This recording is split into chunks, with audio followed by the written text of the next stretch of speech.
Right now, more than 85% of all Australians live within 50 kilometers of the coastline. Not the cities, not the suburbs, the actual coast. These thin strips along the eastern seaboard and around Perth, that is where nearly 22 million of us live. And then there is everything else, the rest. 5.5 million square kilometers of our continent, an area larger than the entire European Union, where you could drive for 1,000 kilometers and maybe pass through a town of 300 people. Why? Why is the sixth largest country on Earth, an entire continent unto itself, home to fewer people than the state of Texas? Why does 95% of Australia remain essentially empty? The answer isn't what you think. Let me put the scale of Australia's emptiness into perspective, because most of us don't truly grasp how extreme it actually is. Australia is roughly the same size as the contiguous United States, the lower 48 states. Those 48 states are home to more than 320 million people. Australia has 26 million. To put that another way, individual American states have more people than our entire continent. California alone has 39 million people. Texas has 30 million. Even from a European perspective, just England, not the United Kingdom, just England, has more than double Australia's population. But here's where it gets fascinating. There are 7 islands around the world, all significantly smaller than Australia, that have higher populations than we do. Java, an Indonesian island 6 times smaller than Australia, has 6 times our population. The Tokyo metropolitan area has more people than our entire continent. So do Jakarta and Delhi. The Shanghai metropolitan area is roughly the same population as all of Australia. Consider this. We really only have 5 genuine major cities: Sydney, Melbourne, Brisbane, Perth, and Adelaide. Together they account for nearly 2 out of every 3 Australians.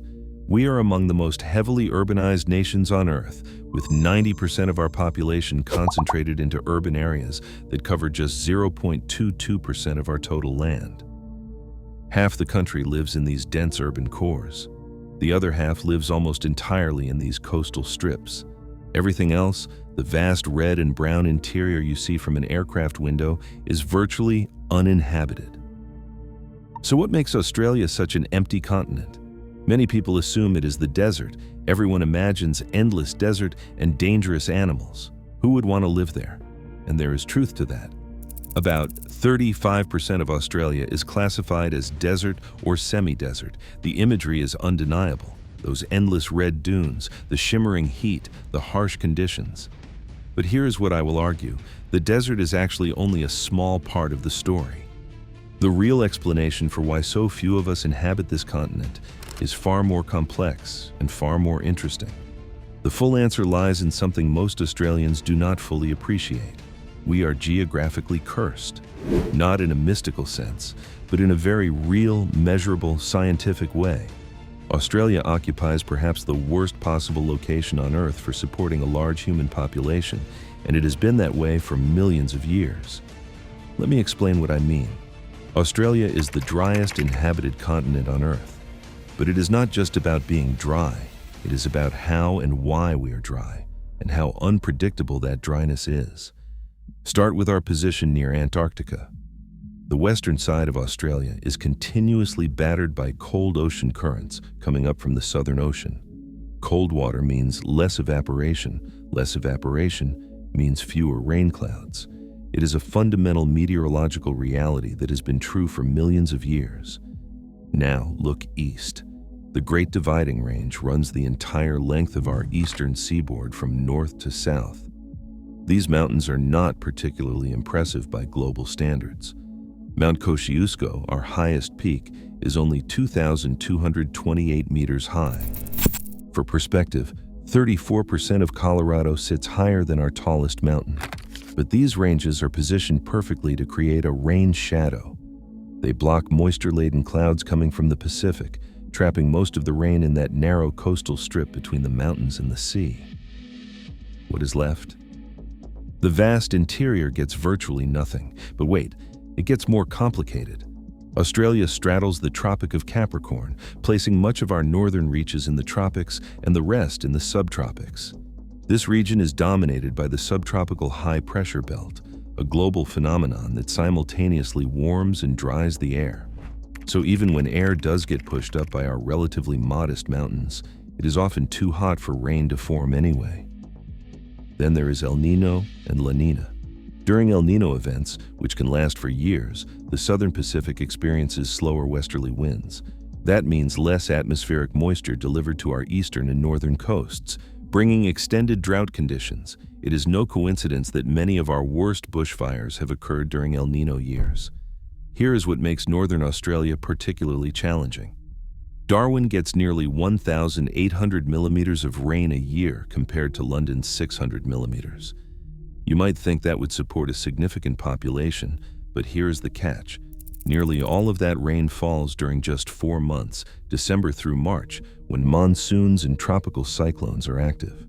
The rest of northern Australia, the interior between the coast and the Tropic of Capricorn, experiences some of the most erratic rainfall patterns anywhere on the planet. In 1898, a cyclone dumped 740 millimeters of rain on a small northern Australian town in a single day, more than London's entire annual rainfall. But then in 1924, without cyclones penetrating the interior, that same town received just 4 millimeters for the entire year, less than the Sahara Desert. You cannot build a civilization on that kind of unpredictability. And then there are our rivers, or rather, the lack of decent ones. Our most significant river system is the Murray-Darling Basin in the southeast. It is our agricultural heartland, providing drinking water for 3 million Australians and producing most of the food for our nation. But compared to great river systems around the world, it is frankly underwhelming. The Murray-Darling has an average annual flow of about 24,000 gigaliters. The Mississippi Basin in the United States has over 530,000 gigaliters annually, more than 22 times our greatest river system. The waters of the Murray-Darling flow through some of the driest parts of our continent, beyond the Great Dividing Range, where there is minimal rainfall to replenish them. And it is getting worse. 9 of the 10 hottest years ever recorded in Australia have occurred since 2005. These higher temperatures are accelerating evaporation rates throughout the basin. Sections of it now remain completely dry for months at a time. As climate change intensifies, the water that feeds our agricultural heartland becomes increasingly scarce with every passing decade. But it is not just water, it is also the land itself. Northern Australia, covering nearly half our continent, has not seen any new mountain building since the Precambrian era ended 1.2 billion years ago. There has not been glacial activity here since the Carboniferous period ended 300 million years ago. Think about what that means. This soil has been exposed to continuous weathering and erosion for over 250 million years. Compare that to Europe, North America, or Asia, where glaciation ended less than 10,000 years ago, essentially resetting and refreshing the soil. The result? Most of northern Australia's soil simply is not suitable for agriculture. It has been leached of nutrients for longer than dinosaurs walked the earth. Now here is where the argument takes an interesting turn. Despite everything I've just explained, the lack of rainfall, the poor soils, and the inadequate rivers, Australia actually has substantial freshwater resources when compared to countries rather than continents. We have an estimated 492 cubic kilometers of renewable fresh water, more than twice as much as Pakistan, which has 8 times our population. And we have more arable land than Indonesia, Malaysia, Singapore, the Philippines, Vietnam, Cambodia, and Laos combined, countries with a combined population of 542 million compared to our 26 million. In fact, Australia has the highest ratio of arable land per capita in the entire world, 1.9 hectares per person compared to 0.47 in the United States. So if we have the resources, why do we not have more people? The answer is simple. For almost the entirety of human history, Australia has been nearly impossible to reach. For millions of years, Australia was a lost continent, drifting alone in the sea, isolated from all other major landmasses. This resulted in millions of years of separate evolution. It is why marsupials dominate here rather than placental mammals. Modern humans first reached Australia about 50,000 years ago, when geography looked completely different. With lower sea levels, people could island hop from Southeast Asia through New Guinea, which was connected to Australia as the prehistoric continent Sahul. Then, about 10,000 years ago, rising seas flooded Sahul, and Australia became even more remote. For the next 9,600 years, before Europeans arrived in the 17th century, Australia may have been visited by outsiders only twice. Once, around 8,300 years ago, dingoes were introduced. And once, around 4,000 years ago, genetic evidence suggests contact with people from India. When the Dutch arrived in 1606, they deemed the parts they found too inhospitable to bother with. The famous story of the Vergulde Draak, which crashed off Western Australia in 1656, says it all. 68 survivors were left behind while 7 sailed to Java for help. Despite multiple rescue missions over several years, those 68 people simply vanished. They disappeared into the vastness of Australia, never to be seen again. Their fate remains a mystery to this day. When the British finally established a permanent settlement around Sydney in 1788, Australia's entire population, almost all Aboriginal, was only about 650,000. By comparison, Asia already had 650 million people, Europe had 150 million, Africa had 85 million, the Americas had 20 million. Australia entered the modern era from the lowest population base of any inhabited continent, and because population growth is exponential, we've been lagging ever since. In 1788, the newly independent United States had 4 million people. It took Australia until 1906, more than a century, to reach that same figure. By then, America's population had surged to 90 million. Immigration remained a trickle for most of our history. The gold rush of the 1850s brought a surge. About 2% of the British Isles population migrated here, doubling Australia almost overnight. But we were competing with closer, more attractive destinations: the United States, Canada, Brazil, and Argentina. They were easier to reach and perceived as more opportune. Then came the White Australia policy in 1901, which restricted immigration to white Europeans, preferably British. This artificially throttled population growth for decades. During World War I, we lost 2.5% of our entire male population, men who never returned from European trenches. By World War II, Australia had only 7 million people. Japan, which bombed Darwin in 1942, had 73 million. Fear of being overwhelmed led to a shift. After the war, Australia opened immigration to all Europeans for the first time. 3 million people from Poland, Italy, Greece, the Balkans, and the Baltic states arrived between 1945 and the 1970s. But it was not until 1973, nearly 3 decades after the war, that the White Australia policy was finally abolished entirely, and race ceased to be a factor in immigration. Today, Australia has transformed.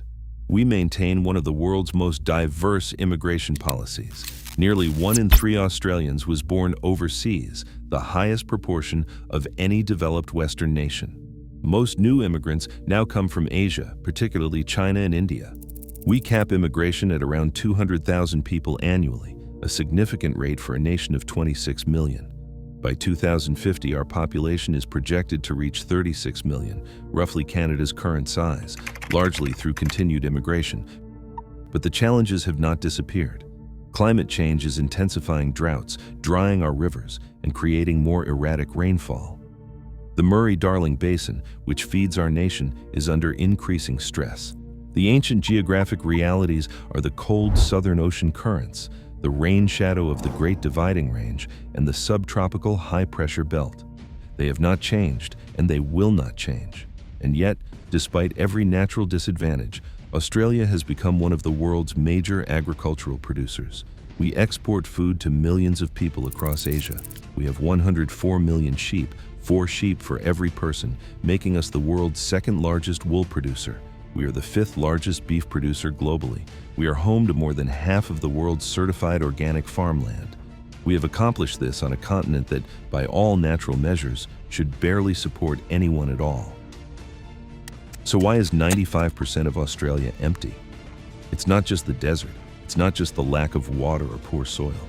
It's the culmination of millions of years of geographic isolation, ancient geology, hostile climate patterns, and a relatively recent human presence. We've only been here in significant numbers for about 250 years, a blink of an eye in human history. But here's what fascinates me most. Despite all these challenges, despite occupying perhaps the most geographically disadvantaged inhabited continent on Earth, Australians have not just survived, we've thrived. That empty 95%, it's not failure. It's a testament to the remarkable power of geography, the endurance of the people who have called this land home for 50,000 years, and the tenacity of those who continue to build a nation on the edge of an unforgiving wilderness. Australia may be empty, but its story is full.